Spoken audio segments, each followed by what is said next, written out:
Docteur Patrick Jourdain, bonjour.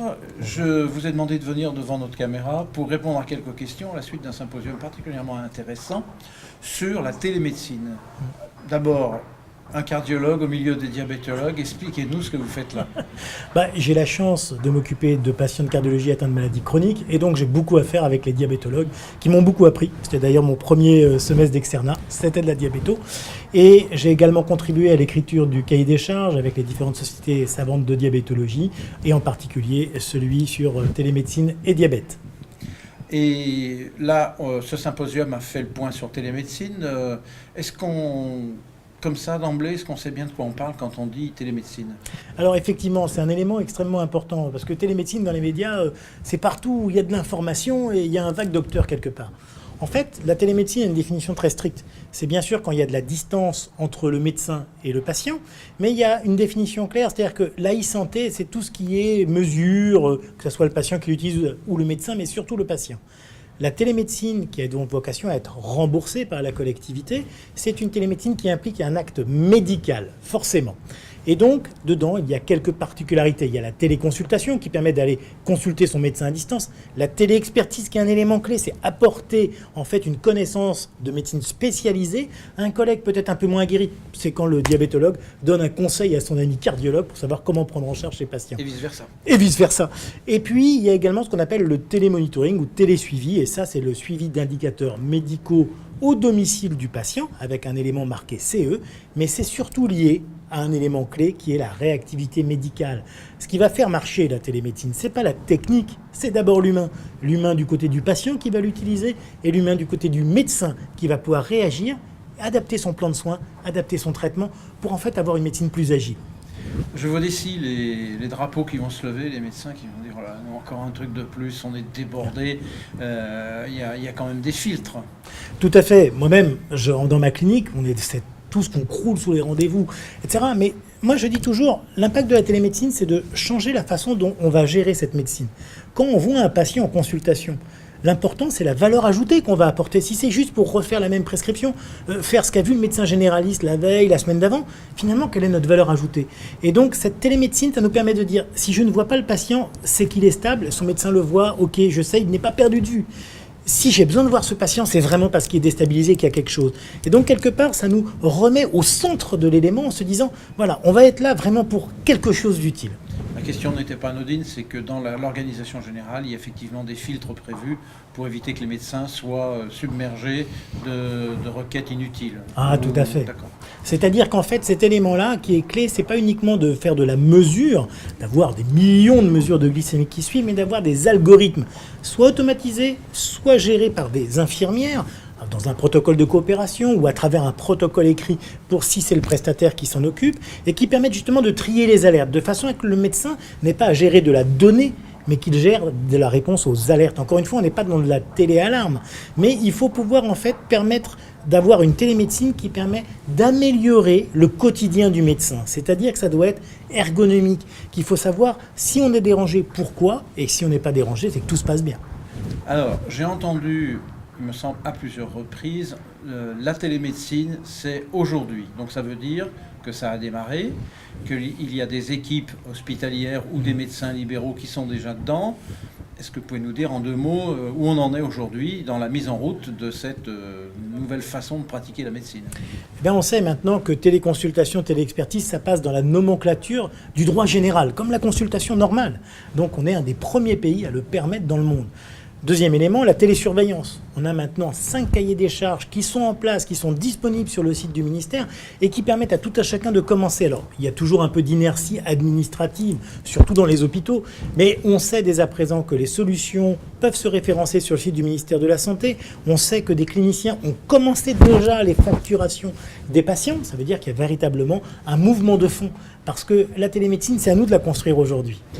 J'ai entendu 5 cahiers des charges, ça veut dire, bon, quand on n'est pas dedans, on ne comprend pas, ça veut dire quoi 5 cahiers des charges? Alors en fait... On a l'impression qu'on va vers de la complexification. 5 cahiers des charges, c'est... Oh là là, on se dit, c'est pire que les conventions d'hospitalité. Non, en fait, l'idée était de dire que dans ces expérimentations étapes, parce que c'est une expérimentation nationale, le but était de fixer un tarif qu'on appelle préfigurateur, c'est-à-dire un tarif qui reconnaît le travail du médecin qui va faire la télésurveillance, de la personne qui va faire l'accompagnement thérapeutique, que ce soit une infirmière, que ce soit un médecin, c'est-à-dire toute cette valeur humaine associée à la télémédecine, et qui va également reconnaître en fait le financement de l'industriel, et qui soit un tarif qu'on puisse se permettre après. C'est ça l'élément clé. Et ce cahier des charges, il définit qui on va pouvoir rentrer dans cette expérimentation, c'est-à-dire sur quelle population on pense qu'il y a le maximum de bénéfices. On va également voir qui ne peut pas en bénéficier, les patients qui ne sont pas compliants par exemple. On va pouvoir dire quelle est l'instruction minimale, c'est-à-dire quel est l'élément minimum sans lequel ça ne peut pas se concevoir. Par exemple, on ne pourrait pas concevoir surveiller un diabète déséquilibré sans glycémie, et donc ça sera l'élément le minimum, mais vous pouvez choisir n'importe quelle solution industrielle qui va y rajouter des choses. On ne veut pas limiter l'innovation, mais dire au minimum, voilà ce à quoi ça doit correspondre, avec toujours cette triade. Solution industrielle de surveillance minimale, avec les exigences de sécurité, télésurveillance par un médecin, pour le diabète par exemple, un médecin endocrinologue, et puis également la troisième chose, c'est accompagnement thérapeutique du patient de façon à le coacher, à le stimuler, à l'impliquer dans sa maladie en relais d'une action d'éducation thérapeutique.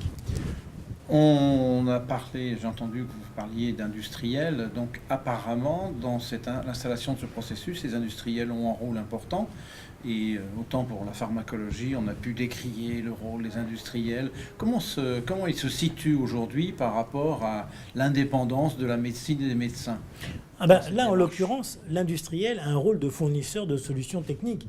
Comme les industriels pharmaceutiques vous mettent à disposition un inhibiteur d'enzyme de conversion, un anticoagulant.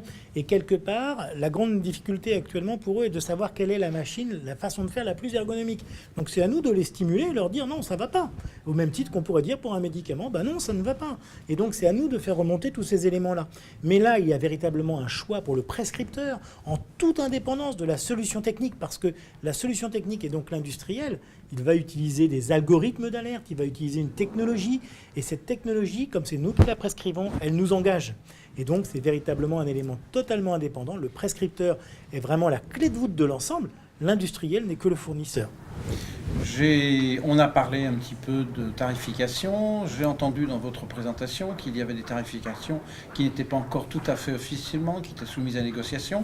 Comment se situe aujourd'hui, où on en est dans ce type de négociation? Comment se situe, je suppose que les syndicats médicaux ont leur mot à dire, c'est dans le cadre de ces négociations. Est-ce qu'ils ont déjà exprimé un point de vue? Comment ça se passe?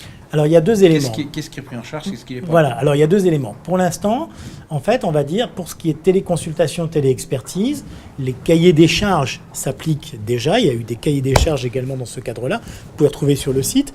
Et il y a actuellement un passage en droit commun, le site du ministère de la Santé. Vous tapez ministère de la Santé, télémédecine. C'est facile.